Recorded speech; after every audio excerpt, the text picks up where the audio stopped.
அல்ஹம்துலில்லாஹி நஹ்மதுஹு வ நஸ்தஈனுஹு வ நஸ்தக்ஃபிருஹு வ நஊது பில்லாஹி மின் ஷுரூரி அன்ஃபுஸினா வ மின் ஸய்யிஆத்தி அமாலினா மன் யஹ்திஹில்லாஹு ஃபலா முதில்ல லஹு வ மன் யுத்லில்ஹு ஃபலா ஹாதிய லஹு வ அஷ்ஹது அல்லா இலாஹா இல்லல்லாஹு வஹ்தஹு லா ஷரீக லஹு வ அஷ்ஹது அன்ன முஹம்மதன் அப்துஹு வ ரசூலுஹு அம்மா பஅத். கண்ணியத்திற்குரிய எல்லாம் வல்ல அல்லாஹு ஜல்ல ஷானஹு தஆலாவின் நல்லடியார்களே, இஸ்லாத்தின் பார்வையில் உடைகள் அணிவது குறித்து கடந்த சில வாரங்களாக நம்ம பார்த்து வருகிறோம்.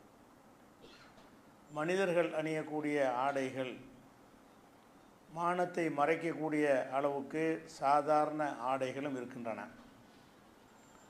அது போக மனிதனுக்கு கண்ணியத்தை தரக்கூடிய, ஒரு பெருமையை தரக்கூடிய, ஒரு அந்தஸ்தை தரக்கூடிய உயர் ரகமான ஆடைகளும் இருக்கின்றன.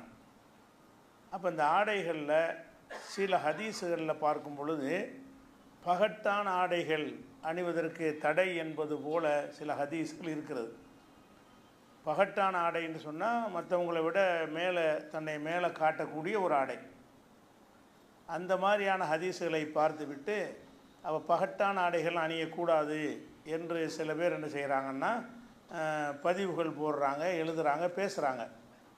இது குறித்து இந்த பகட்டான ஆடைனா என்னென்னு கேட்டால் கோட் சூட் போடுறது, வித்தியாசமாக மற்றவர்கள் அணிவதை விட கொஞ்சம் டிஃப்ரெண்ட்டான முறையில் ஒரு ஆடை அணிந்து கொள்வது, அந்த மாதிரியாக இருக்கும்போது கொஞ்சம் பகட்டாகவும் ஒரு அந்தஸ்தாகவும் ஒரு கௌரவமாகவும் இருக்குமா இல்லை? சாதாரண ஆடையை விட கௌரவமான ஆடைகள்னு சிலது இருக்குது.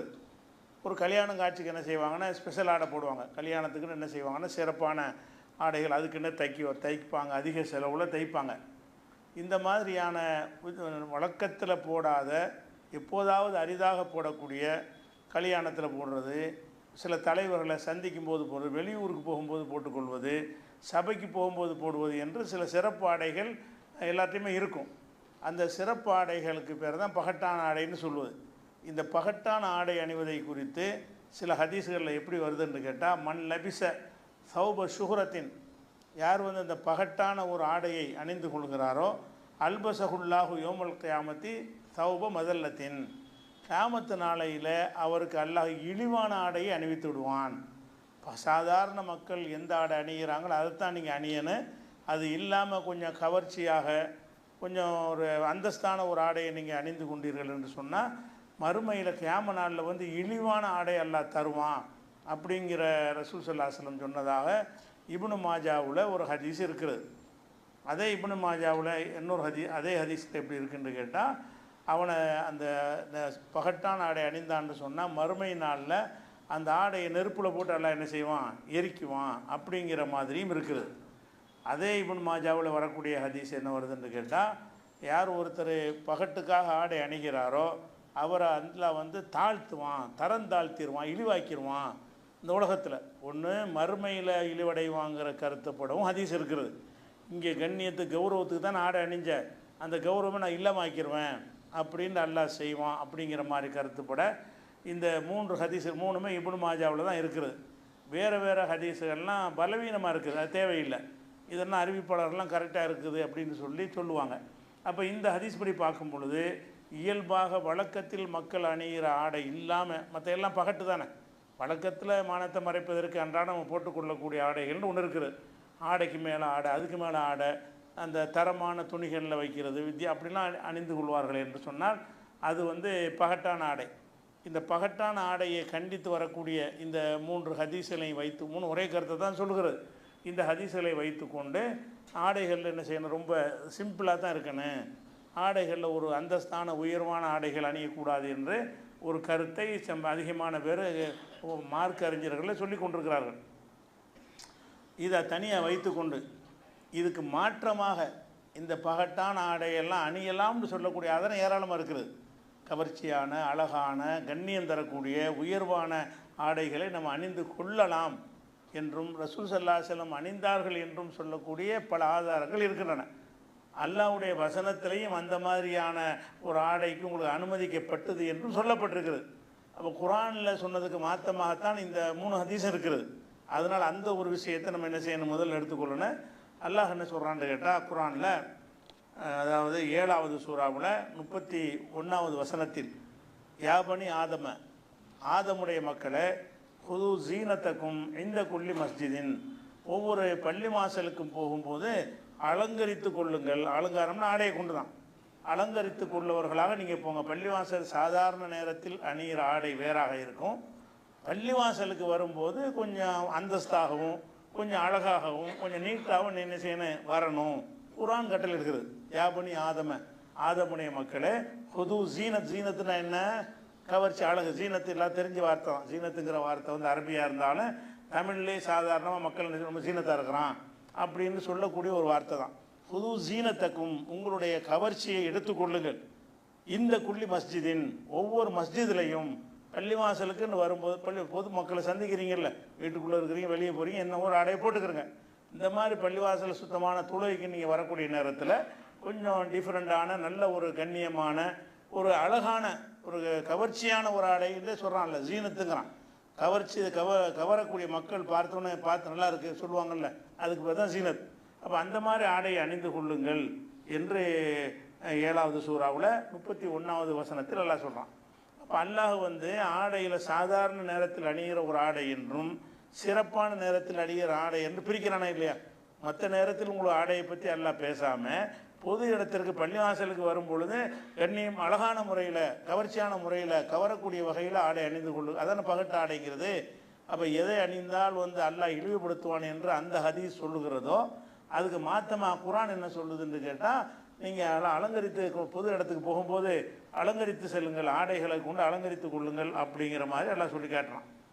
அதே மாதிரி வந்து 7:32 வசனத்தில் உள் நபியை நீங்கள் சொல்லுங்கள், மன் ஹர்ரம ஜீனத்தல்லாஹ் இல்லத்தி அஹ்ரஜல் இபாதி, அல்லாஹ் தன்னுடைய அடியார்களுக்காக வேண்டி வெளிப்படுத்தியிருக்கிறான்ல அந்த ஜீனத்தை, அந்த கவர்ச்சியை ஹராமாக்குறவன் யாரு? நான் வந்து நீங்கள் நல்லா இருக்கணுங்க உங்களுக்காக நான் தந்திருக்கிறேன். இந்த பூமியிலிருந்து பலவிதமான கவர்ச்சிகரமான பொருள்களை வந்து உங்களுக்கு வெளிப்படுத்தி தந்திருக்கிறேன். அந்த கவர்ச்சியெல்லாம் எதுக்கு தந்திருக்கிறேன்? நீங்கள் பயன்படுத்துறதுக்கு தான். மனிதர்களாகிய நீங்கள் அனுபவிப்பதற்காக வேண்டி பயன்படுத்துவதற்காக வேண்டி வந்து 2 விஷயத்தை தந்திருக்கிறேன்னு இந்த வசனத்தில் எல்லாம் சொல்கிறான். ஒன்று வந்து பூமியிலிருந்து வகை வகையான உணவுகளை நான் தான் தருகிறேன். பூமியிலிருந்து உங்களுக்கு வகை வகையான அலங்காரங்களை உங்களுக்கு தருகிறேன். அலங்காரம் என்பது ஆடை, அந்த மாதிரியான பொருள்கள், அந்த மாதிரி விஷயத்தை சொல்லும். உணவு என்பது தானியங்கள், பழங்கள், அந்த மாதிரி விஷயத்தை சொல்லும். ரெண்டும் என்ன சொல்கிறான், எப்படி சொல்கிறான்னு கேட்டால், உல்மன் ஹர்ரம ஜீனத்தல்லாஹ் இல்லத்தி அஹ்ரஜல் இபாதி, தனது அடியார்களுக்காக அல்லாஹ் வெளிப்படுத்தி காட்டுகிறானே. ஓ தையிபாத்தி மின ரிசுக்கு, ரிசுக்கில் தூய்மையான ரிசுக்கு உணவுகளையும் அல்லாஹ் வெளிப்படுத்தி காட்டியிருக்கிறானே. அதை எவன் ஹராமாக்குறது? நான் வந்து உங்களுக்கு ஹலாலாக்கி எல்லாத்தையும் நல்லா ஜாலி ஆயிருங்க, நல்லா அழகாயிருங்க, நல்லா கவர்ச்சி ஆயிருங்க என்று நான் உங்களுக்கு அதை வெளியாக்கி தருகிறேன். அது எவன் ஹராமாக்குறது? குல்ஹையல் இல்லதையும் ஆமனு ஃபில் ஹயாத்தி துன்யா, இவை இந்த உலக வாழ்க்கையில் மூமின்களுக்கு உரியது. உங்களுக்கு தந்துருக்கிறேன், உங்களுக்கு தந்ததுனால அடுத்தவன் சேர்ந்து அனுபவிச்சுட்டு போகிறான். மூமின்கள் நல்லபடியாக என்ன செய்யணும், நல்ல ஆடை அணியணும், நல்ல கவனம், ஒரு அழகாக இருக்க வேண்டும் அப்படிங்கிறதுக்காக வேண்டி தான் ஜீனத்தை நான் கொடுத்துருக்கேங்கிறான். பூமியிலிருந்து ஜீனத்தை நான் வெளிப்படுத்தி தந்திருக்கிறேன் என்று 7வது சூறாவில் 32வது வசனத்தில் சொல்லும் பொழுது, இந்த ஒரு வசனத்துக்கு மாற்றமாகவும் அந்த செய்தி இருக்குல்ல, யார் வந்து பகட்டான ஒரு கவர்ச்சியான ஆடை அணிகிறாங்களோ அல்லாஹ் கேவலப்படுவாங்க. அப்போ ஆடை அணிவது கேவலத்துக்குரியதா? கொலை செய்கிற மாதிரி, திருடுற மாதிரி, அந்த மாதிரி ஒரு விஷயமா? ஹராம ஆக்கலை, அல்லாஹ் அந்த ஆடையை தந்திருக்கிறான். அதை போய் அணிகிறதுனால உன்னை நரகத்தில் போடுவேன், உன்னை இழிவாக்கும், உன்னை கேவலமாக்குவேன் என்பது இஸ்லாமிய போதனை இருக்காது. ரசூலுல்லாஹ் சொன்னதாக யாராவது என்ன செய்வார், முன்ன பின்ன விளங்கி தப்ப விளங்கிட்டு சொல்லியிருப்பாங்க. அல்லாஹ்வுடையது என்னன்னு கேட்டால் எல்லாம் நமக்கு தான் தந்திருக்கான். பூமியில் உள்ள அனைத்து விஷயங்களும் ஹராம சொல்லிடுவான். எது ஹராமோ அதை அவன் தடுத்துருவான். தடுக்கலை என்று சொன்னால் அது எல்லாத்தையும் அனுபவிக்க வேண்டியதான் அப்படிங்கிற ஒரு விஷயத்தை நம்ம பார்க்கணும். அதே மாதிரி வந்து 7வது சூறாவில் 26வது வசனத்தில் அல்லாஹ் சொல்கிறான், யா பனி ஆதம, ஆதமுடைய மக்களே, அது அன்சல்னா அழைக்கும் லிபாசன் யுவாரி சௌஆத்திக்கும், உங்களுடைய மறைவிடங்களை, மறை உறுப்புகளை மறைக்கக்கூடிய ஆடையை நம்ம இறக்கி வச்சிருக்கிறோம். உங்களுக்காக நினைச்சிருக்கிறோம், மானத்தை மறைக்கக்கூடிய ஆடைகளை இறக்கி இருக்கிறோம். ஒரு ரீசன், கவர்ச்சிகரமான ஆடையை இறக்கி 2 இறக்கியிருக்கோங்கிறான்ல. நீங்கள் மானத்தை மறைக்கிற அளவுக்கு உள்ள ஒரு ஆடையை நம்ம இறக்கியிருக்கிறோம். ஒரு ரீசன், கவர்ச்சிகரமான ஆடைகளை உங்களுக்காக தந்திருக்கிறோம். இந்த பூமியில் இருந்து சாதாரணமாக ஒரு மானத்தை மறைக்கிறதுக்கு போட்டுற ஆடையும் இருக்கிறது. வெளியே போனால் உங்களை மதிப்பாங்கள்ல, ஒரு கண்ணியப்படுத்துவாங்கல்ல, கொஞ்சம் உசந்து பார்ப்பாங்கல்ல, அப்படிப்பட்ட பொருள்களும் இருக்குது ஆடை. அதை நாம தான் இறக்கணுங்கிறோம். ஆதமுடைய மக்களை உங்களுக்காக வேண்டிய மானத்தை மறைக்கக்கூடிய ஆடைகளையும் இறக்கி இருக்கிறோம். ஒரீசன் ரீஸ் என்று சொன்னால் மாயுத்த ஜம்மல பிகிலாயிரன், வெளிப்படையாக அலங்காரத்திற்கு பயன்படுத்தக்கூடிய ஆடைகள், அதைத்தான் ரீஸ்ன்னு சொல்லுவாங்க. அல்லாஹ் அந்த ரீஸுங்கிற வார்த்தையை சொல்கிறான். ஆடையும் தந்திருக்கிறோம், உங்களுக்கு அலங்காரமான ஆடையும் தந்திருக்கிறோம். சாதாரண ஆடையும் நம்ம தான் இறக்கியிருக்கிறோம். அலங்காரமான ஆடை, இந்த அலங்காரமான ஆடையை தானே பகட்டுங்கிறாங்க. மற்றவங்க அணிகிறத கொஞ்சம் டிஃப்ரெண்ட்டாக வித்தியாசமாக அணியக்கூடிய ஆடையை தான் பகட்டுங்கிறாங்க. அதுதான் அந்த தப்பான ஆடைங்கிற மாதிரி அந்த ஹதீஸுகள் 3 ஹதீஸுகள்லையும் சொல்லப்படுகிறது. ஆனால் சரியான ஹதீஸ் கிடையாது. அந்த ஹதீஸுடைய அறிவிப்பாளர் கரெக்டாக இருந்தாலும் அந்த கருத்து வந்து அல்லாஹ்வுடைய குர்ஆனுக்கு மாத்தமான கருத்து. அல்லாஹ் ஹராம் ஆக்கவே இல்லை, அல்ல ஹராம் ஆக்கிட்டு போயிருப்பான்லாம். அப்போ அல்லாஹ் வந்து அந்த ஆடை வந்து ஹலாலான பொருளான தயாரிக்கப்படுகிறது. என்னதான் நீ பகட்டான ஆடையாக இருந்தாலும் பண்டிகையில் தயார் பண்ணுறாங்க, செத்து போன பணத்தில் தயார் பண்ணுறாங்க, ஹலாலான பொருளான தயார் பண்ணுறாங்க. அந்த ஆடைகள்லாம் ஆடை தயாரிக்கக்கூடிய பொருள் வந்து ஹலாலாக இருக்கிறது. அது நான் தான் இந்த ஜீனத்தை, இந்த அலங்காரத்தை தந்திருக்கிறேன்னு வேண்டாம் என்ன செய்யறான் சொல்கிறான்னு பார்க்குறோம். அதனால இந்த அலங்காரமான ஆடைகள் அணிவதற்கு எந்த தடையும் கிடையாது. உலகத்தில் பல விதம் நல்லது கெட்டதுக்குலாம் நீங்கள் என்ன செய்யலாம், ஒரு மாதிரியாக ஒரு அலங்கரிச்சிட்டு போகிறோம்ல, ஒரு கௌரவமாக இருக்கட்டும், ஒரு சபைக்கு போகிறோம், பொதுக்கூடத்துக்கு போகிறோம், பேசுறதுக்கு போகிறோம், பேச போகும்போது எல்லாருமே நிற்காம நம்ம கொஞ்சம் ஒரு பார்க்குறதுக்கு நல்லா இருக்கட்டுமேன்னு ஒருத்தர் நினச்சா தப்பா? அது தப்பு கிடையாது. ஏன் தப்பு கிடையாதுங்கிறோம்னா, முஸ்லீமில் ஒரு ஹதீஸ் இருக்கிறது. ரசூல் ஸல்லல்லாஹு அலைஹி வஸல்லம் சொல்கிறாங்க, லா எதுகுல் ஜன்னத்தை மன்கான ஃபீ கல்பி மிஸ்காலு தர்ரத்தி மின் கிபரின். எந்த மனிதனுடைய உள்ளத்தில் கடுகு அளவுக்கு பெருமை இருக்கிறதோ அவன் சொர்க்கம் போக மாட்டான். ரசூலுல்லாஹ் ஒரு தடவை சொல்கிறாங்க, யாருடைய உள்ளத்தில் கடுகு அளவுக்கு பெருமை இருக்குதோ அவன் சொர்க்கம் போக மாட்டான் அப்படின்னு ரசூலுல்லாஹ் சொல்கிறாங்க. அப்போ ஒரு மனிதர் கேள்வி கேட்குறாரு, இன்னர் ரஜுலை யுஹிப்பு யகூன சௌபுஹு ஹசனன் வ நாலுஹு ஹசனத்தன். ஒரு மனிதர் வந்து தன்னுடைய செருப்பு அழகாக இருக்கணும்னு விரும்புகிறார், தான் அணிந்திருக்கிற ஆடை அழகாக இருக்கணும்னு விரும்புகிறார், இது பெருமையில் வருமானு கேட்குறாரு. ரசூலுல்லாஹ் என்ன செய்கிறாங்கன்னா, யாருடைய உள்ளத்தில் பெருமை கடுகளவு இருக்கிறதோ அவர் சொர்க்கம் போக மாட்டார்ன்ற உடனே அந்த சஹாபிக்கு சந்தேகம், பெருமை கூடாதுட்டாங்களே, நம்ம டிஃப்ரெண்ட்டான ஆடையை போடுறோமே, ஆடை போட்டால் நம்ம உயர்ந்த ஆடை போட்டிருக்கோன்னு மனசில் ஒரு நினைப்பு வரத்தானே செய்கிறது. அப்போ இது பெருமையில் வருமானு ரசூலுல்லாஹ்ட்ட கேட்குறாங்க. எப்படி கேட்குறாங்க, இன்னர் ரஜுலை யுஹிப்பு யகூன சௌபுஹு ஹசனன். அவனுடைய ஆடை அழகாக இருக்க வேண்டும் என்று ஒருத்தன் மற்றவங்க ஆடையை விட என்னுடைய ஆடை கொஞ்சம் அழகாக இருக்கணும் என்று விரும்புகிறான். ஒரு நாலுஹு ஹசனத்தன், அவனுடைய செருப்பு அழகாக இருக்கணும்னு செருப்பில் கூட வசதியாக போட்டுக்கலாம்னு. செருப்பு கும்பிட்டு செலவான்னு கேட்கக்கூடாது. செருப்பு 10 ரூபாய்க்கும் செருப்பு இருக்கும், 1000 2000 ரூபா 10,000 ரூபா 7000 ரூபாய்க்கும் செருப்பு இருக்கும். அது தப்பா அப்படின்னு அதான் கேட்குறாரு. செருப்பு அழகாக இருக்கணும், ஆடை அழகாக இருக்கணும்னு ஒரு மனுஷன் விரும்புகிறானே, அது என்ன அப்படின்னு கேட்டவுடனே ரசூலுல்லாஹ் சொல்கிறாங்க, இன்னல்லாஹ ஜமீலுன், அல்லாவே அழகன், யுஹிப்புல் ஜமால, அழகாக இருக்கிற விரும்புகிறான், அவனே அழகன் தானே. ரசூலுல்லாஹ் என்ன பதில் சொல்கிறாங்க, அவனே பேர் அழகன், அல்லாவே அழகனாக இருக்கிற காரணத்தில் நீங்கள் அழகாக இருக்கிறதான் விரும்புகிறான். நம்ம அடியானும் அழகாக இருக்க வேண்டும், நம்ம அழகாக இருக்கிறதை போல நம்முடைய அடியானும் அழகாக இருக்கணும்னு அல்லாஹ் விரும்புகிறான் என்று சொல்லிவிட்டு அல் கிபுரு, பெருமைன்னா என்னன்னு விளக்குறாங்க. பெருமைன்னா இது இல்லைப்பா, பெருமை என்று சொன்னால் பத்தருல் ஹக்கி வகம்துன் நாஸ், சத்தியத்தை ஏற்க மறுக்கிறது, மற்றவங்களை மட்டமாக கருதுறது. ஒரு விஷயத்தை நீங்கள் தப்பாக செய்கிறீங்க, ஒருத்தர் வந்து உங்களுக்கு சுட்டி காட்டுறாரு, நீங்கள் எனக்கு சொல்லுவியாங்கிறீங்க, இதுதான் பெருமை. சத்தியமான சத்தியத்தை ஒருத்தர் உங்கள்கிட்ட சுட்டி காட்டினார்னு சொன்னால், அப்படியா அப்படி தான் இருக்கா, குரானில் அப்படியா இருக்கு, சரிங்க, ஹதீஸில் அப்படி தான் இருக்கான்னு ஏற்றுக்கிட்டீங்கன்னா உங்கள்கிட்ட பெருமை இல்லைன்னு அர்த்தம். நீங்கள் ஒரு காரியத்தை செய்கிறீங்க, அது இந்த வசனத்தின்படி தப்பு, இந்த ஹதீஸின்படி தப்பு அப்படின்னு ஒருத்தர் எடுத்து காட்டுறாரு. இதை நீங்கள் கேட்காம என்ன செய்றீங்க, ரிஜெக்ட் பண்ணுறீங்க. அந்த ஹக்க, அந்த உண்மை, அந்த சத்தியத்தை ஏற்க மாட்டேங்கிறீங்க. இதுக்கு பேர் தான் பெருமை. அப்போ நீங்கள் உங்களை பெருசாக நினைக்கிறீங்க, அல்லாஹ்வை விட, மார்க்கத்தை விட, சத்திய உண்மையான போதனைகளை விட உங்களை பற்றி நீங்கள் பெருசாக நினச்சிக்கிட்டு இருக்கிறீங்க. இதுக்கு பேர் தான் பெருமை. பெருமைனா என்னன்னு கேட்டால், சத்தியத்துக்கு கட்டுப்படணும். சத்தியமான உண்மையான விஷயம், நம்ம ஒரு அநியாயம் செஞ்சுட்டு இருக்கிறோம், ஒருத்தர் சுட்டி காட்டுறா, நீங்கள் ரொம்ப அநியாயமாக இருக்கா, நீங்கள் சரியாக இருக்கா, சாதாரண மனிதனுடைய பொருளில் அபகரிக்கிறீங்கள, வாங்கின கொடுக்காமல் இருக்கிறீங்களோ ஒருத்தர் சொல்கிறாரு, அதுக்கு நீங்கள் என்ன செய்யணும், அவருக்கு நாங்கள் வசதிகளுக்கு தந்துடுவோம், அதுவும் பரவாயில்லை, நீ என்ன சொல்கிறது, நீங்கள் நான் கேட்கணுமா, அப்படி தானே செய்ய வேண்டாம், என்ன அர்த்தம். இதுதான் பெருமை. பெருமை என்று சொன்னால் உண்மை நமக்கு எடுத்து சொல்லப்படும் பொழுது உண்மையை ஏற்றுக்கொள்ள மறுக்கிறது, உண்மைக்கு கட்டுப்பட மறுக்கிறது இருக்கு பாருங்க, அதான்ப்பா பெருமை. பெருமை இருந்தால் சொர்க்கத்துக்கு போக மாட்டான்னு சொன்னால் இந்த தன்மை இருந்தால் தான் போக மாட்டான். போட்டுக்கிற சட்டையை வச்சுக்கிட்டு எல்லாம் பெருமையை பார்க்க போகிறதில்ல, போட்டுக்கிற செருப்பை வச்சுக்கிட்டு எல்லாம் என்ன செய்ய மாட்டான், பெருமையை அளவிட மாட்டான். பெருமைங்கிறது உன்னுடைய கேரக்டர் சம்மந்தப்பட்டது. உன்னுடைய கேரக்டர் எப்படி இருக்கக்கூடாது, நம்மள்கிட்ட ஒரு தவறுகள் சுட்டி காட்டப்பட்ட தவறு தாங்க, ஏற்றுக்கிறேன், மாற்றிக்கிறேன், திருத்திக்கிறேன் அப்படின்னு சொல்வதை விட்டுட்டு என்ன செய்யக்கூடாது, நீ என்னடா சொல்ற நான் என்னடா கேட்குறது அப்படின்னு எவர் நடக்கிறாரோ அந்த தன்மைக்கு பேர் தான் பெருமை. அவன் தான் சொர்க்கத்துக்கு போக மாட்டான். அதே மாதிரி வகம் துன்னாஸ், மற்றவங்களை இழிவாக கருதுவது. நான் ஒரு வசந்த சட்டை போட்டிருக்கிறேன்னு வைங்க, நீங்கள் கொஞ்சம் கம்மியான சட்டை போட்டிருக்கிறீங்க, நீங்கள் கம்மியான சட்டை போட்ட காரணத்தினால என் பக்கத்தில் உங்களை உட்கார விடுறதில்லை, என்னோட சேர்த்து கொள்வதில்லை. ஒரு தட்டில் சாப்பிடும்போது நல்ல நல்ல சட்டை போட்ட ஆளாக கூப்பிட்டு பக்கத்தில் வைக்கிறது, சாதாரண சட்டை போட்ட ஆளுகளை கூப்பிடுறது இல்லை. இது மற்றவங்களை மட்டமாக நினைக்கிறது. பெருமை எங்கே வரும்னு கேட்டால், நீங்கள் உயர்ந்ததான் போட்டுக்கிறங்க, அது நீங்கள் நல்லா இருப்பதற்கு போட்டு போங்க. நீங்கள் நல்லா இருக்கிறதுக்கு போட்டதுனால அந்த சட்டை போடாதவன் மட்டமானவனா, அவன் இழிந்தவனா, அவனும் உன்னை மாதிரி மனிதனை நினைத்தவனுக்கு உரிய மரியாதை கொடுக்கணும். உயர்ந்த ட்ரெஸ்ஸு போட்டிருந்தாலும் சரி தான், நீங்கள் 1,00,000 வாட்சி கட்டிருக்கீங்க, கட்டிட்டு போங்க. கட்டிட்டு அந்த வாட்சி இல்லாமல் ஒருத்தர் இருப்பான்ல, அவனை மட்டமாக நினச்சா தான் பெருமை. அவனை சகோதரன் நினச்சிங்கன்னா, எப்பவும் போல அவனை பழகுனீங்கன்னா, தோளில் கை போட்டிங்கன்னா உங்கள்கிட்ட பெருமை இல்லை. அப்போ எதுக்கு இந்த வாட்சியை கட்டியிருக்கிறீங்க, நல்லா இருக்கணும், அழகாக இருக்குது, அல்ல விரும்புகிறான், அல்லாவுக்கு பிடிக்கும், நம்ம நல்லா ஸ்டைலாக இருக்கிறது அல்லாவுக்கு பிடிக்கும். அப்போ அல்லாஹ் இதெல்லாம் விரும்புகிறான் என்பதற்காக வேண்டி நம்ம எவ்வளோ உயர்ந்த செருப்புலையே செருப்பு அழகாக இருக்குங்கிறாங்க. உயர்ந்த செருப்பை நீங்கள் போட்டாலும் சரி, சட்டையை போட்டாலும் சரி, அல்லது வேறு விதமான பேனாவாக இருந்தாலும் சரி, பேனா 1,00,000 பேனா இருக்குங்கிறான். 1,00,000 பேனா வந்த முனக்கன்னு என்ன, அவன்கிட்ட இருக்குது வாங்கிட்டு போகிறான். 1,00,000 பேனா என்று இருக்குன்னா நான் ஒசந்தவன், உங்ககிட்ட அந்த பேனா இல்லாதனால மட்டும் அதுதான் தப்பு. உங்கள்கிட்ட 1,00,000 வாட்சி இருக்கிறனால நீங்கள் மேலானாலும் கிடையாது, வாட்சி இல்லாத ஒருத்தன் கீழானவனும் கிடையாது. மற்ற எல்லா வகையிலையும் அண்ணனை போல, தம்பியை போல, சகோதரனை போலவே எல்லாரையும் கருதுனீங்கன்னா பெருமை கிடையாது.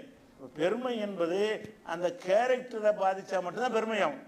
அந்த கேரக்டர் இல்லாமல் எண்ணத்தை போட்டு அணிஞ்சாலும் சரி செய்யாது, அது பெருமையில் வர. இந்த ஒரு அழகாக ரசூலில் விளக்கிறாங்க. அப்போ பகட்ட ஆடைக்கு எல்லாம் நரகத்தை கொடுக்குறான், பகட்ட ஆடைகளையா பெருமை இருக்குது. அவன் பகட்டான ஆடை எடுத்துக்கிட்டு சாதாரணமாக நடக்கிறான், அதுக்கு எல்லாம் தண்டிக்கிறான். உயர்ந்த ஆடை அணிஞ்சிருக்கிறான், எல்லாரையும் போல இருக்கிறான், அதனால் எனக்கு ஒரு மரியாதை கூட நினைக்க மாட்டேங்கிறான். அடுத்தவன் இந்த ஆடை இல்லாத மக்களை எல்லாம் இழிவாக கருத மாட்டேங்கிறான், தன்னை போலவே அவங்களையும் கருதுகிறான்னா இதில் என்ன இருக்குது, மார்க்கத்தில் குற்றம் என்ன இருக்குது, அதில் குற்றம் கிடையாது. அதே மாதிரி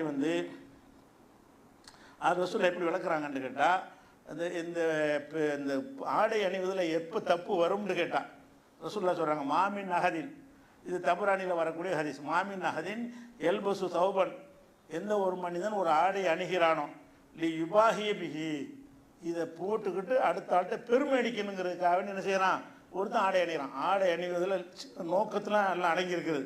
அணியும் போது நம்ம நல்லா இருக்கணும், நீட்டாக இருக்குது, நல்லா விரும்புகிறான், அதனால இந்த ஆடையை போடுறேன் அப்படின்னு சொன்னால் குற்றம் இல்லாமல் போயிடுது, அல்ல விரும்புகிற செயலாக போயிடுது. நீங்கள் உயர்தரமான ஒரு ஆடையை வச்சுக்கிட்டு நடக்கும் டைப்பாக நடக்கிறது, மற்றவங்களாம் இழிவாக பார்த்துட்டு நடக்கிறது. உன்கிட்ட இருக்கா, என்கிட்ட இருக்குது பாரு, இது மனசுக்குள்ளே எப்படி இருக்கு, உங்ககிட்டலாம் இது இல்லை, என்கிட்ட தான் இருக்குது அப்படின்னு நீ போனீன்னு சொன்னால் அது ரசூலுல்லாஹ் சொல்கிறாங்க. அப்போ அல்லாஹ் எல்லூருல்லாஹ் இல்லையா, அல்லாஹ் அவனை மறுமை நாளில் பார்க்கவே மாட்டான், கோவப்படுவான்னு அர்த்தம். அல்லாஹ் மறுமை நாளில் அவன் மீது கோவப்படுறான். அப்போ ஆடை அணிம்பதில் குற்றம் கிடையாது. உயர்ந்த ஆடை உங்கள்கிட்ட இருக்கிறதுனால உங்களை பெருமையாக்கிக்கிற கூடாது, நீங்கள் பெருசுன்னு நினச்சிடக்கூடாது, மற்றவங்களை சிறுசுன்னு ஆக்கிடக்கூடாது. அந்த ஒன்று தான் மார்க்கத்தை தடுக்கப்படுதே தவிர அந்த நீங்கள் பயன்படுத்துகிற பொருள்களை வைத்து வராது. சாப்பாடுனா எப்படி தான், ஒருத்தன் பழைய சோறு சாப்பிடுவான், ஒருத்தன் வகை வகையாக 1000 ரூபாய்க்கு ஆர்டர் பண்ணி சாப்பிடுவான். சாப்பிட்டு உனக்கு என்னென்ன, அவன் டேஸ்ட்டுக்காக விரும்பி சாப்பிட்றான். இது குறையா, இது மார்க்கத்தில் ஒரு இழிவான செயலாக கிடையாது. ஆனால் என்ன வந்துடக்கூடாது, நாங்களும் என்ன சாப்பிட தெரியுமா, நீ என்ன சாப்பிட தெரியுமான்னு முடிவு வச்சுக்காத. ஒருத்தன் போய் செய்கிறது, என்னடா அது போய் பண்ண சாப்பிட்டுட்டு இருக்கிற, அவனுக்கு உள்ள அவன் சாப்பிட்றான், நீ உனக்குள்ளே நீ சாப்பிட்டு போ. நீ பண்ணு சாப்பிட்றவன் வாழைப்பழம் சாப்பிட்றமாது, இதெல்லாம் ஒரு சாப்பாடா, இதை போய் சாப்பிட்றாங்க பாருங்க அப்படின்னு முடிவு வச்சுக்காத. இவன் திங்கிறானே, அதுக்கு திங்கிறது கேள்வி இல்லை. இந்த திங்கும்போது ஒன்று அந்த கேரக்டர் கெட்டு போச்சு இவனுக்கு. நான் இந்த உணவு சாப்பிட்றதுனா நான் உசந்தவன், இவனுக்கு அந்த உணவு கிடைக்காதனால அது மட்டமானவன், இப்படி எதுலேயும் வரும், உணவில் வரும், உடையில் வரும், எல்லாத்துலேயும் வரும், பயன்படுத்த வீடுகளில் வரும். இதெல்லாம் ஒரு வீடா, அப்போ நீ ஆடைக்கு மட்டும் வராது, அதுக்கு நல்லா பெருமை தானே அது.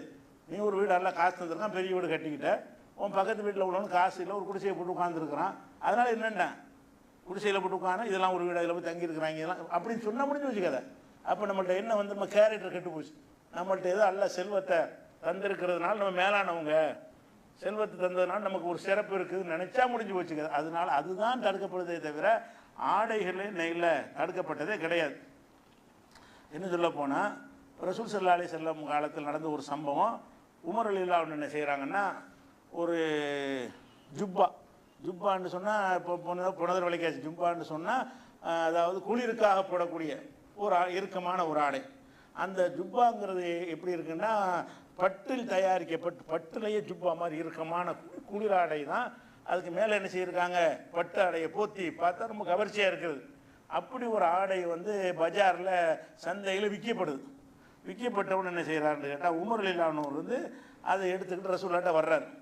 அந்த ஆடையை பார்த்தோன்னே ரொம்ப அவருக்கு பிடிச்சிருக்குது. அழகான ஆடையாக இருக்க, இந்த ஆடையை ரசூலுல்லாஹ் போட்டால் பார்க்க நல்லா இருக்குமே, அல்லாஹ்வுடைய தூதர் இதை போட்டுக்கிட்டு இந்த மக்களுக்கு பயான் பண்ணும்போது அந்த ஆடையை போட்டுக்கிட்டு நின்றார்கள் என்று சொன்னால் ஒரு கவர்ச்சிகரமாக இருக்குமே. அதே மாதிரி பெரிய நாட்டு தூதர்கள்லாம் வந்து சந்திக்க வருவாங்க, பெருமுகர்கள்லாம் வருவாங்க. அவங்கள பார்க்கும் பொழுது அவங்களுக்கு ஈக்குவலாக நம்மளும் கொஞ்சம் ட்ரெஸ்ஸை போட்டிருந்தா நல்லா இருக்குமே நினச்சி என்ன செய்கிறாருன்னு கேட்டால், அந்த ஆடையை எடுத்துகிட்டு வர்றாரு ரசூலுல்லாஹ்ட்ட. என்ன சந்தையில் விற்கப்படுற ஒரு ஆடையை எடுத்துக்கிட்டு வர்றாரு. வந்து என்ன செய்கிறாங்கன்னா, ரசூலுல்லாஹ்ட்ட வந்து இபுத்தழி ஹாதிஹி, அல்லாஹ்வுடைய வாங்கிட்டுலாம் வரல, அவர் அங்கேருந்து எடுத்துகிட்டு ரசூலுல்லாஹ்ட்ட காட்டிட்டு வர்றேன்னு போகும்ல, பஜாரில் விற்கிது இருப்பா, இந்த ஆடையை ரசூலுல்லாஹ்ட்ட கேட்டு வர்றேன் அப்படின்னு அந்த ஆடையை எடுத்துக்கிட்டு ரசூலுல்லாஹ்ட்ட வர்றாரு. வந்து சொல்கிறாரு, இபுத்தழி ஹாதிஹி, அல்லாஹ்வுடைய தூதரை இதை நீங்கள் வாங்கிக்கிறங்க, காசு கொடுத்து வாங்கிக்கிற சொல்கிறாங்க, இதை நீங்கள் விலைக்கு வாங்கிக்கிறங்க. தஜம்மல் பிஹாலில் ஈதி ஒலுஃபூதி, பெருநாள் தினத்திலையும் தூதுக்குழுவினரை சந்திக்கும் பொழுதும் இதை நீங்கள் அலங்காரமாக போட்டுக்கலாம் அவர் சொல்கிறார். எப்படி சொல்கிறாரு, பெருநாள் வருது, எல்லாரும் ஒரு ஆடை அணியாமல் நீங்கள் அல்லாஹ்வுடைய தூதராக இருக்கிறீங்க, தலைவராக இருக்கிறீங்க, நீங்கள் கொஞ்சம் டிஃப்ரெண்ட்டாக ஒரு ஆடையை போட்டு கொஞ்சம் கவர்ச்சியாக இருக்கலாம்ல. அதே மாதிரி தூதுக்குழுவினர் வெளியூர்லேருந்து பல ஊர்கள்லேருந்து சந்திக்க வருவாங்க. சந்திக்க வரும்போது அவங்க முன்னில் நீங்கள் ஒரு கௌரவமாக நிற்கலாம்லன்னு அவர் கேட்குறாரு. எப்படி சொல்கிறாரு, ஹாதிஹி தஜம்மல் பிஹாலில் ஈதி ஒலுஃபூதி, தூதுக்குழுவினர் வரும் பொழுதும் பெருநாள் தினத்திலையும் இதை நீங்கள் அலங்காரமாக்கி போட்டுக்கலாமே அப்படின்னு ரசூல் ஸல்லல்லாஹு அலைஹி வஸல்லம் அவங்கள்ட்ட அவர் சொல்கிறார். அப்போ ரசூல் என்ன செய்கிறாங்க, அதை பார்த்துட்டு அது பட்டில் செஞ்சுச்சுல, பட்டு நம்ம ஆடை கிடையாது பண்ணிட்டாங்க. அந்த அலங்காரம் பண்ணுறதை தடுக்கலை, நமக்கு வந்து பட்டு தடுக்கப்பட்டிருக்கு. நீ பட்டு ஆடையை வாங்கிட்டு வந்துகிட்டு இருக்கிற, அந்த ஆடைக்கு மேலே பட்டில் வந்து மேலே போத்தி இருக்கிறாங்க. உள்ள ஒரு துணியை வச்சு துணி என்னவா இருக்குது, பட்டினால் செய்யப்பட்டதாக இருக்குது. அப்போ ரசூலுல்லாஹ் சொல்கிறாங்க, இன்னமா ஹாதிஹி லிபாசு மல்லா ஹலாக்கலஹு, யாருக்கு மறுமையில் எந்த ஒரு பாக்கியமும் கிடையாதோ அவ அணிகிற ஆடை இதெல்லாம், பட்டு ஆடைகள்லாம் வந்து மறுமையில் பாக்கியமற்றவர்களுக்கு உள்ள ஒரு ஆடை தானே தவிர நமக்கு உள்ள ஆடை கிடையாது என்று அதை வாங்க மாட்டேன்ட்டாங்க. அப்போ வாங்க மாட்டேன்னு மறுத்தது எதுக்காக மறுத்தாங்கன்னா, பட்டுங்கிறதுனால தான், பகட்டுங்கிறதுனால இல்லை. பட்டு இல்லாத வேற ஒன்றில் இருந்திருந்தால் இந்த காரணத்து மறுக்கலையில் இன்னும் பெருநாளைக்கு நான் ட்ரெஸ் போன அவசியம் இருக்குதா, தூதுக்குழுவினர் வர்றதுக்கான நான் அலங்கரித்து காட்டணுமா, என்ன பேசுகிறேன்னு கேட்டிருக்கணுமா இல்லையா. அவர் என்ன காரணத்தை சொல்கிறாரு, இந்த ஆடையை போட்டுக்கிட்டிங்கன்னா தூதுக்குழுவினர் வெளிநாட்டு ஆட்களை உங்களை பார்க்கும் பொழுது கொஞ்சம் ஒரு எடுப்பாக இருக்கும், பார்க்குறவங்க மத்தியில் ஒரு லுக்காக இருக்கும்னு சொல்லித்தானே அவர் கேட்குறாரு. அப்போ ரசூல் என்ன செய்கிறாங்க, இதெல்லாம் லுக்கும் நமக்கு கிடையாது, நம்ம அதெல்லாம் விரும்பக்கூடாது அப்படின்னு சொல்லலையே. அவர் என்ன செய்கிறாருன்னு கேட்டால், அந்த பட்டை சொல்லித்தான் ரசூலுல்லாஹ் தடுக்கிறாங்க. அவர் என்ன செய்கிறாரு, உமர் அந்த ஆடையை வந்து அவர் அந்த ஆடையை வாங்கி அவருடைய சகோதரருக்கு, மக்காவில் இருந்த காஃபிரான சகோதரருக்கு கொடுத்தார் என்று வேற ஒரு சம்பவத்தில் வருகிறது. அப்போ இதில் என்ன வழங்குறோம்னு கேட்டால், ஒரு நல்ல நாளைக்காக சிறப்பு அணிகிற ஆடைக்கு பேர் பகட்டு ஆடை, எப்பவும் அணிகிற ஆடை தனியாக அணிஞ்சிக்கிறங்க, இது பெருநாளைக்கு மட்டும் அணிஞ்சிக்கிறங்கன்னு வாங்கிக்கிறங்கிறார். பெருநாளைக்காக வேண்டி தூதுக்குழுவை சந்திக்கிறதுக்காக வாங்கி கொள்வார்களே, ஆனால் அந்த ஆடைக்கு பேர் என்ன, சாதாரண ஆடை இல்லை, ஒரு பகட்டான ஆடை. இருக்கிற ஆடையோட அது கொஞ்சம் கூட இருந்தால் தானே, எல்லா ஆடை மாதிரி இருந்தால் இதையும் பெருநாளைக்கு போட போகிறாங்க, பெருநாள் அன்னைக்கு போட்டுக்கிறங்கன்னு சொல்வதாக இருந்தால் என்ன அர்த்தம், இது மற்ற நாளில் போடுற ஆடையை விட இது கொஞ்சம் மேலானதாக ஒரு உயர்வானதாக இருக்குன்னு அதுக்கு அர்த்தமாகுது. அதனால் வந்து நல்ல நாள், பெரிய நாள், அது சில சிறப்பான நிகழ்ச்சிகளுக்கெல்லாம் நம்ம என்ன செய்யலாம், விசேஷமான ஆடைகளை போட்டுக்கொள்ளலாம். அது மார்க்கத்தில் தடுக்கப்பட்டது கிடையாது. ஒரு கல்யாணத்துக்கு ஒரு மாப்பிள்ளை வந்து ஒரு போட்டு சொல்லலாம் மட்டும் நீட்டாக ட்ரெஸ் பண்ணுறாருன்னு வைங்க, அது மார்க்கத்தில் குற்றம்ன்றக்கூடாது.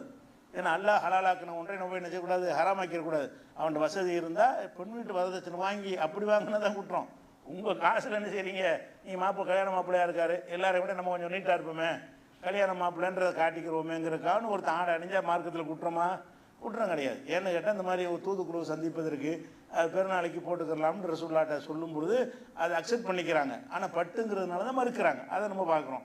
அதே மாதிரி ரசூல் ஸல்லல்லாஹு அலைஹி வஸல்லம் அவர்களுக்கு என்ன செய்கிறாருன்னு கேட்டால், அபூ ஜஹ்முன்னு ஒரு ஆள் இருந்தார், சஹாபி. அவர் வந்து என்ன செய்கிறாருன்னா, அவர்கிட்ட ஒரு 2 ஆடை அவர்கிட்ட இருந்திருக்குது. அந்த 2 ஆடையில் ஒரு ஆடையை ரசூலுல்லாஹ் கொடுத்து விட்றாரு. அந்த ஆடை என்ன ஆடைன்னு கேட்டால் நிறைய டிசைன் போடப்பட்ட ஆடை. அதை பார்த்தாலும் அவர் உள்ளத்தில் ஈர்த்தணும். அவ்வளோ கவர்ச்சிகரமான ஒரு ஆடை இருந்தவுடனே இதை நம்ம ரசூலுல்லாஹ் கொடுத்தா நல்லா இருக்குமே அப்படின்னு சொல்லி ரசூலுல்லாஹ்வுக்கு அந்த ஆடையை கொடுத்து விட்றாரு. அபூஜஹமுங்கிறவர் கொடுத்து விட்டவுடனே அவர் ரசூலுல்லாஹ் என்ன செய்கிறாங்கன்னா அதை பார்த்துட்டு அதை அணிந்து கொண்டு தொழுகிறாங்க. தொழுவும் போது என்ன செய்யுதுன்னா அவங்க மனசு பூரா அதில் தான் போகுது. தொழுகை தக்பீர் கட்டிடுறாங்க. அவ்வளோ அற்புதமாக செஞ்சுருக்கிறாங்க. அந்த ஆடை வந்து என்ன செஞ்சுருக்காங்க, அவ்வளோ கவரக்கூடிய வகையில் தயாரிச்சிருக்கிறாங்க. தக்பீர் கட்டினோட போய் போகும்ல கண்ணு, அந்த கண் எங்கே போகுதுன்னா அந்த ஆடையிலே போகுது. தொழுது முடிச்சோன்னு என்ன செய்கிறாங்கன்னா அந்த ஆடையை கலட்டி இதை கொண்டு அபூஜஹம்கிட்ட கொடுத்துருங்க, அவர் வேற ஒரு ட்ரெஸ் வச்சுருப்பார், அதை வாங்கிட்டு வந்துருங்க. 2 காட்டியிருப்பார் போல இருக்கு. இந்த இது வேணுமா அது வேணுமான்னு கேட்டிருப்பார். அப்போ ரசூலுல்லாஹ் இதான் நல்லா இருக்குன்னு எடுத்துகிட்டு வந்துட்டாங்க. அப்போ என்ன செய்கிறாங்கன்னா இது தொழுகைக்குள்ளே நான் அணிந்திருக்கும் பொழுது என் கவனத்தை திருப்பிருச்சு. இது பகட்டுங்கிறதுக்காக கழட்டி கொடுக்கல, நல்லா விளங்கணும். இது பகட்டு, இது பெருமை தருது, ஒரு அந்தஸ்தாக இருக்குது, அதை சொல்ல காரணமாக பகட்டான ஒரு ஆடை தான்.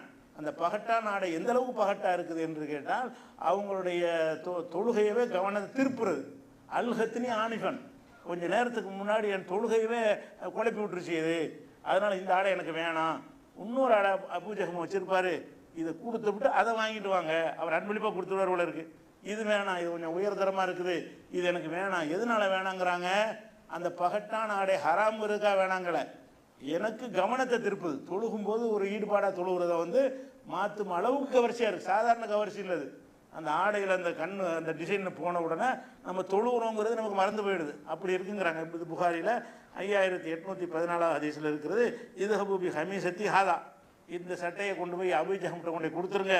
இப்போ இன்னஹா அல்ஹத்னி ஆனிஃபன், கொஞ்சம் நேரத்துக்கு முன்னாடி அன்சலாத்தி என் தொழுகையை விட்டு என் கவனத்தை தீர்ப்பிருச்சு இந்த ஆடை. இந்த ஆடை வந்து என் தொழுகையிலே குழப்பத்தை உண்டாக்கிடுச்சு என்று ரசூல் ஸல்லல்லாஹு அலைஹி வஸல்லம் சொல்கிறாங்க. இதுலேருந்து என்ன வழங்குதுன்னு கேட்டால் இதுக்கெல்லாம் எந்த ஒரு ஆடைக்கு எந்த ஒரு கட்டுப்பாடுமே கிடையாது. அதே மாதிரி ரசூல் ஸல்லல்லாஹு அலைஹி வஸல்லம் சொல்கிறாங்க, குழு சாப்பிடுங்கள், ஒத்த சத்தகு தான தர்மங்கள் செய்யுங்கள், வல்பசு அணிந்து கொள்ளுங்கள். ஆடை பற்றி சொல்கிறாங்க, ஃபீ கைரி இஸ்ராஃபின் வ மஹலத்தின், பெருமைக்காக இல்லாமல் வீண் விரயமாக இல்லாமல் என்னத்தை வேணால் அணிஞ்சிக்கிறங்க. ஆடை அணிகிறோங்கிற பேரில் 1.5 முழத்துக்கு தெருவில் இழுத்துட்டு வர மாதிரி அணிஞ்சாண்டா வீண் தானே, இஸ்ராஃபு தானே, பயனற்று போகுதில்ல. ஆடைகளை வந்து வீணாக்குற அளவுக்கு நீங்கள் செலவழிச்சிடக்கூடாது, இஸ்ராஃப் செய்யக்கூடாது, பெருமையாக இருக்கக்கூடாது. அப்படி இல்லாமல் எந்த ஆடை வேண்டாலும் அணிந்து கொள்ளுங்கள் என்று ரசூலுல்லாஹ் சொல்லியிருக்கிறான்னு பார்க்குறோம். அது எல்லாத்தையும் விட இதெல்லாம் அல்லாஹ் தர பாக்கியம். உங்களுக்கு நல்லா வீடு காசு தந்தான்னு வைங்களேன், அது பாக்கியம். நகை நட்டு தந்தான்னு வைங்க, அது அல்லாஹ் தர பாக்கியம். எல்லாத்துக்கும் தரல, சிலருக்கு எல்லாம் தருவான். அப்படி தந்தான்னு சொன்னால் அந்த பாக்கியம் பெற்றவர்களுக்கு ஒரு கடமை இருக்கிறது. என்ன கடமை? அம்மா பிநிஅமத்தி ரப்பிக்கு ஃபஹத்திஸ், உமது இறைவன் தந்திருக்கிற அருட்கொடைகளை வந்து மக்களுக்கு எடுத்து சொல்லு. எனக்கு எல்லாம் தந்திருக்கிறான். முசாஃபிர் வேஷம் போடக்கூடாது, அடுத்தவன் கேட்டுருவானுங்கிற முசாஃபிர் வேஷம் நிறைய பேர் போடுவாங்க. நம்ம நீட்டாக பெரிய சட்டை போட்டு இருந்தோம்னா அடுத்தவன் கேட்பாங்க, பணக்காரன் நினச்சிட்டு வருவாங்க நினைக்கக்கூடாது. எல்லாம் தந்திருந்தான்னு சொன்னால் பெரிய வீடு கட்ட கட்டிட்டு போ, எல்லாம் தந்திருக்கிறான். அப்படி தான் மார்க்கம் வழிகாட்டுது. அது ரசூலுல்லாஹ் சொல்கிறாங்க, மன் அன்னாமல்லாஹு அலைஹி நிஅமத்தன், அல்லாஹ் ஒரு அடியானுக்கு ஒரு அருளை செய்திருந்தானே ஆனால் ஃபைனல்லாஹு யுஹிப்பு, அல்லாஹ் விரும்புகிறான், ஐயுரா அசனு நிஅமத்திஹி அலா ஹல்கிஹி, தனது அடியார் மீது அந்த அருள் வந்து வெளிப்படணும். என் அடியானுக்கு கொடுத்த மாதிரி போட்டுட்ருக்கான் பாரு அப்படின்னு நல்லா சந்தோஷப்படுவானா. அல்லாஹ் உங்களுக்கு தந்துட்டான், 10,000 ரூபாய்க்கு சட்டை வாங்குற அளவுக்கு காசு தந்துட்டான், போடணும். போட்டு என்ன செய்ய போட்டா என்ன செய்வான்ல, என்னடா பெருமை நல்லா நினைக்க மாட்டான். அல்ல அப்படி நினைக்கிறான், என் அடியான்னு கொடுத்துருக்கேன் பாரு, நான் கொடுத்தவன் போட்டு என்ன செய்கிறான், நன்றி செலுத்துறான். அதை அணிவதில் அல்லாஹ் விரும்புகிறாங்கிறாங்க. அப்போ இன்னல்லாஹ் யுஹிப்பு, அல்லாஹ் விரும்புகிறான், யுரா அசரு நிஅமத்திஹி அலா ஹல்கி, தனது படைப்புகள் மீது அவனுடைய அருள் வந்து வெளிப்படணும், தென்படணும். தென்படுறதுன்னு அணிஞ்சா தானே தென்படும். ஆடை நிறைய தந்திருக்கிறான்னு வகை வகை அணிஞ்ச அல்லாஹ் உங்களுக்கு தந்திருக்கிறாங்க 4 பேர் தெரியட்டுமே. தெரிகிறதுனால அல்லாவும் விரும்புகிறான். 2வது அப்படின்னா இருந்தால் தாங்க ஏழைப்படை நம்மளானு கேட்பாங்க, நம்ம பார்ப்பாங்க. கிழிஞ்ச சட்டையை நான் போட்டு போனேன்னு வைங்களேன், நம்ம என்ன பிச்சைக்காரன் அப்படி போயிடுவாங்களா, என்கிட்ட கேட்பாங்களா? ஃபஸ்ட்டு சாப்பிட்டு 3 நாளாச்சும் கேட்க மாட்டாங்க. ஏன்னு கேட்டால் நானே கிழிஞ்ச சட்டையை போட்டு தெரியுறேன், என் சட்டையை பார்ப்பாங்க, பார்த்து தருவார் போல இருக்கு. அப்போ 4 பேர் உங்கள்கிட்ட அணிகிறத கேட்குறதுக்கு தூண்டுதலாக இருக்கா இல்லையா? அது அப்போ நல்ல ஆடை அணிவதை வந்து என்ன செய்யக்கூடாது, பகட்டுங்கிற வகையில் குற்றம் சொல்லவே கூடாது என்று விளங்கி கொள்கிறோம். ஆடை சம்பந்தமாக இன்னும் பல விஷயங்கள் இன்ஷா அல்லாஹ் நம்ம அடுத்தடுத்த வாரங்களில் பார்க்கலாம்.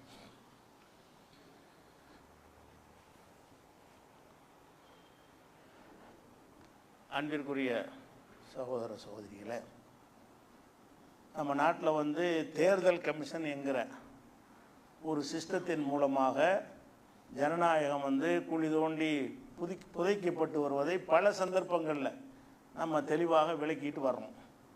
இந்த நிலையில் நேற்றைய தினம் தேர்தல் கமிஷன் என்ன பண்ணுறாங்கன்னா ஒரு ஆர்டர் போட்டிருக்காங்க.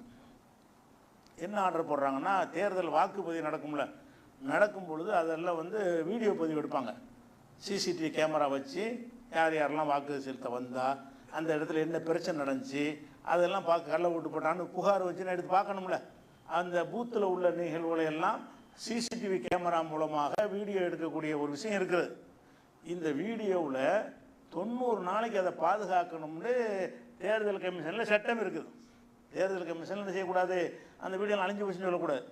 90 நாள் வரைக்கும் என்ன செய்யணும், அந்த பூத்தில் என்ன நடந்துச்சோ அது அனைத்து வீடியோக்களும் ஆவணங்களும் என்ன செய்யப்படணும், தகராறு நடந்து கள்ள ஓட்டு போட வந்திருப்பாங்க, தடுத்திருப்பாங்க, அதெல்லாம் கேமராவில் பதிவாயிருக்கும்.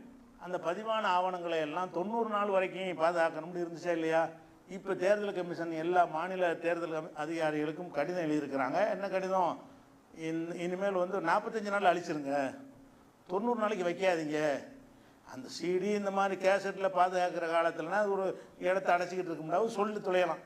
நவீன காலத்தில் ஒரு பென் டிரைவுக்குள்ளே என்ன செய்யலாம், ஒட்டுமொத்த இந்தியாவுடைய ஒரு தேர்தலுடைய கடையை உள்ளே வச்சுக்கிடலாம். அப்படிப்பட்ட பெரிய சுமை ஒன்றும் கிடையாது, அழிக்க வேண்டிய எந்த ஒரு அவசியமும் கிடையாது. நம்மளுடைய ஒரு சர்வரில் அப்படியே வச்சிடலாம். நாட்டில் உள்ள அத்தனை வீடியோக்கெல்லாம் என்ன செய்யலாம், ஒரு சர்வர் எடுத்தாலே பாதுகாத்து வச்சுக்கலாம். பெரிய இடத்த அடைக்கிறது, பியூரோலாம் சேர்ந்து போச்சு அதனால அழிக்கணும் அப்படின்னா பரவாயில்லைங்கிறான். ஃபைல்கள் பேப்பர்களுக்கு வேணால் அதை சொல்லலாம், நிறைய தேங்கி போச்சு பாதுகாக்க முடியலை இடத்த அடைச்சிக்கிட்டு போகுதுன்னு சொல்லலாம். நவீன காலத்தில் வாழ்ற டிஜிட்டல் யுகத்தில் வாழ்ந்து கொண்டிருக்கும் பொழுது 45 நாளில் அழிக்கணும்னு எதுக்கு இது? கள்ள வேலை பார்த்தா என்ன செய்யணும், சீக்கிரம் அழிச்சு விட்டோம்னா நம்ம கேஸு ஒன்றும் போட முடியாதுல்ல, நிரூபிக்க முடியாதுல்ல. அப்போ இந்த கள்ள வேலைகள் செய்வதற்குரிய முடிவுகளை ஒன்றையா ஸ்டெப்பாக வந்துக்கிட்டு வர்றாங்க. அடுத்திருந்து செய்ய போகிறாங்க என்பதற்கு என்ன செய்யுது, 45 நாள் அடிக்கிறதுமாங்க, இன்னும் கொஞ்சம் நாள் ஒரு வாரத்தில் அடிச்சிடலான்ருவாங்க. 90லேருந்து 45 நாள் வரைய பொது விவாதம் வச்சியா, இதை பற்றி மக்கள்கிட்ட கருத்து கேட்டியா, இப்படி செய்யலாமான்னு அனைத்து கட்சி கூட்டத்தை கூட்டி நாங்கள் 90 நாளாக உள்ளதை 45 நாள் ஆக்க போகிறோம் ஏதாவது கேட்டியா? என்னமோ தேர்தல் கமிஷன் அவன் நினச்சதை செய்யலாங்கிற மாதிரி என்ன செய்கிறாங்க, அந்த முடிவு எடுக்கிறாங்களே. ஏன் 90 நாள் அதை பாதுகாத்தா என்ன கேடு உங்களுக்கு? ஒரு கேடும் இல்லை. நீங்கள் கள்ள வேலை பார்த்தா மாட்டிக்கிருவீங்க, அதுக்காக சீக்கிரம் அழிக்க பார்க்குறீங்க, அதான் விளங்குறது. அப்போ தேர்தல் கமிஷனை வைத்து என்னென்ன கூத்து பண்ண போகிறாங்களோ ஒன்று ஒன்றா அம்பலமாகிட்டே இருக்கிறது. அந்த மாதிரியான ஒரு விஷயத்தில் இது ஒரு விஷயம், ஒரு தகவலுக்காக வேண்டிய. அஸ்ஸலாமு அலைக்கும்.